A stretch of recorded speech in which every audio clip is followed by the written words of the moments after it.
Hi good morning বন্ধুরা, welcome to my mini blog has the dream. আজকে আমরা একটা দারুণ শান্ত পরিবেশে নেচারটাকে উপভোগ করতে কলকাতা থেকে একদম সকাল সকাল বেরিয়ে পড়লাম ঘাটশিলার উদ্দেশ্যে। প্রথমে আমরা কলকাতা দিয়ে দ্বিতীয় হুগলি সেতু ধরে কোলাঘাট গিয়ে ফার্স্ট ব্রেকফাস্ট করলাম, তারপর হাইওয়েতে বাইক রাইডটা পুরো এনজয় করতে করতে খড়গপুর পর্যন্ত গিয়ে রাস্তার ধারে একটু পাহাড় ছাড়িয়ে নিলাম। তারপর আমরা বহড়াগোড়া রাস্তাটা ধরে ঘাটশিলা পৌঁছলাম। কলকাতা থেকে প্রায় 5.5 থেকে 6 ঘন্টা লাগলো। পৌঁছেই আমরা এখানে ওয়েস্ট বাঙালি রেস্টুরেন্ট পথের পাঁচালীতে খুব পাতলা অ্যান্ড হেলদি একটা লাঞ্চ করে হোটেল সাউথ ইনে দুপুর 2টো করে চেক ইন করলাম। এখানে একটু রেস্ট করেই বেরিয়ে পড়লাম বিখ্যাত লেখক বিভূতিভূষণ বন্দ্যোপাধ্যায়ের বাড়ি গৌরীকুঞ্জের পথে। এখানে পৌঁছে আমাদের শৈশবকালে পড়া বইতে বিভূতিভূষণ বন্দ্যোপাধ্যায়ের অপুর সংসারের গল্পটা রিক্যাপ হয়ে গেল। এরপর ওনার মিউজিয়ামটা পুরো ঘুরে আমরা চলে গেলাম রাতমোহনা ভিউ পয়েন্টে। সুবর্ণরেখা নদীর তীরে প্রকৃতির মনোরম সৌন্দর্যটাকে দেখে জাস্ট মনটা জুড়িয়ে গেল। এরপর সন্ধ্যাবেলা টস রেস্টো ক্যাফেতে স্ন্যাক্স করলাম, করে হোটেলে ফিরলাম।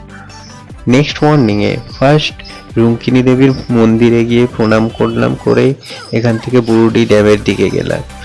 ড্যাম থেকে লেকের ভিউটা জাস্ট অসাধারণ, পুরো মনটা জুড়িয়ে যাওয়ার মতো ভিউ। এখানেই তারপর ব্রেকফাস্ট করে আমরা চলে গেলাম ধারাগিরি ফলসের দিকে। এখানে খানিকটা আসার পর থেকেই নেটওয়ার্ক চলে যায়, তারপরেই এখানেই তোমরা দেখতে পাবে প্রকৃতির আসল শান্ত রূপটা।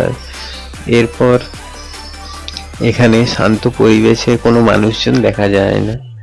তো আমাদের সাথে আলাপ হলো এক ডগেশ ভাইয়ের। এই ভাই আমাদের পুরো রাস্তা দেখিয়ে নিয়ে গেল। এরপর এখান থেকে ফুলডুংরি পয়েন্ট ভিউ পয়েন্টে এসে পুরো টাউনটার ভিউটা এনজয় করলাম এবং এখান থেকে বিভূতিভূষণ বন্দ্যোপাধ্যায়ের গল্পের আদলে বানানো ঘাটশিলা রেলওয়ে আন্ডারপাসের ওয়াল পেন্টিংটা দেখতে দেখতে বাড়ির দিকে রওনা দিলাম। তোমরা যারা নেচার লাভার রয়েছো, তোমরা এই ঘাটশিলা থেকে একবার ঘুরে আসতে পারো। বাই বাই বন্ধুরা, আবার দেখা হবে নেক্সট ভিডিওতে। পারলে ভিডিওটা নেচার লাভারদের শেয়ার করে দিও এবং চ্যানেলটা লাইক অ্যান্ড সাবস্ক্রাইব করে দিও।